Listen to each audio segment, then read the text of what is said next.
বাড়িতে এতটুকু চালও নেই? মা মরা ছেলেটা আমার দুদিন ধরে না খেয়ে আছে। আমাকে ক্ষমা কর বাবা। হে খোদা, আমি কি এতটাই অধম যে ছেলের জন্য দুমুঠো খাবার জোগাড় করতে পারছি না? চল বাবা, সাহেবের জমির কাজ করেছিলাম, দেখি টাকাটা দেয় কিনা।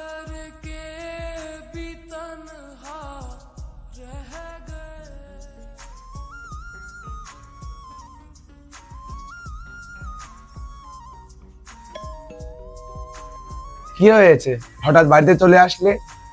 সাহেব, কিছু টাকা পেতাম তাই নিতে এসেছি। কি রে মতিন, জি সাহেব। তুই না বললি সবাইকে টাকা দিয়ে দিছি? জি সাহেব, কিসের টাকা? ওকে তো সব টাকাই দিয়ে দিয়েছি। কিরে, তোকে তো বললাম। কাজ করলাম 4 দিন আর টাকা দিলেন 2 দিনের। আপাতত 2 দিনের টাকায় রাখ, বাকি টাকা দিয়ে মালের বন্দোবস্ত করা লাগবে। আর হ্যাঁ, এই কথা যেন ভুলেও সাহেব না জানে।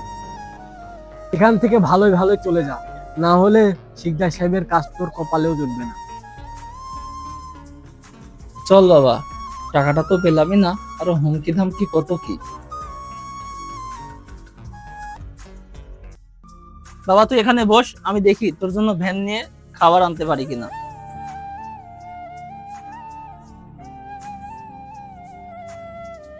আর খেতে সহ্য করতে পারছি না, দেখি কোথাও খাবার পাই নাকি।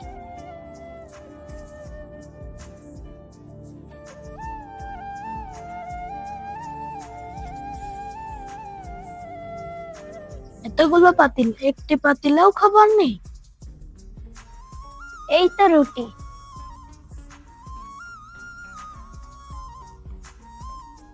এই ঘিরে তুই রুটি চুরি করে খাচ্ছিস? ধর ওকে, কেউ ধর।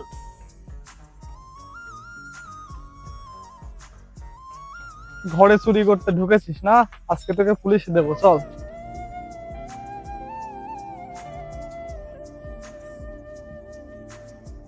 বাবা কোথায় তুমি, বাঁচাও আমাকে। যাক, অবশেষে খাবার জোগাড় হলো। এখানে একটা ছেলে বসেছিল, কেউ কি দেখেছো? আপনার ছেলে চুরি করে খাবার খেতে ছিল, তাই ওখানে বেঁধে রেখেছে। হুজুর ওকে আর মারবেন না, হুজুর ওকে আর মারবেন না। আমার ঘরে চুরি করে খাবার খায়, মার বেশি করে মার। হুজুর ওকে আর মারবেন না, হুজুর ওকে আর মারবেন না। চোরকে মারবে না তো কি করবে? হুজুর ও চোর না। ও, এটা তাহলে তোমার ছেলে? তোমার ছেলে গিয়েছিল আমার ঘরে খাবার চুরি করে খেতে, তাই ওকে শায়েস্তা করছি। ওর জন্য খাবার আনতে গিয়েছিলাম, ও একটু খিদে সহ্য করতে পারে না। ছোটবেলায় ওর মাটা মারা যায়, তারপর থেকে ছেলেটা রাস্তা রাস্তায় ঘুরে বেড়ায়। কখনো খাবার দিতে পারি, কখনো খাবার দিতে পারি না। আমি ওর জন্য খাবার আনতে গিয়েছিলাম, এর মধ্যেও এত কিছু ঘটিয়ে ফেলেছে। ঠিক আছে, এবারকার মতন ছেলেকে নিয়ে যাও, এভাবে আর কখনো একা একা ছাড়বে না। যাও, নিয়ে যাও ছেলেকে। আমি তোর জন্য খাবার আনতে গিয়েছিলাম, আর এর মধ্যে তুই এত কিছু ঘটিয়ে ফেলেছিস।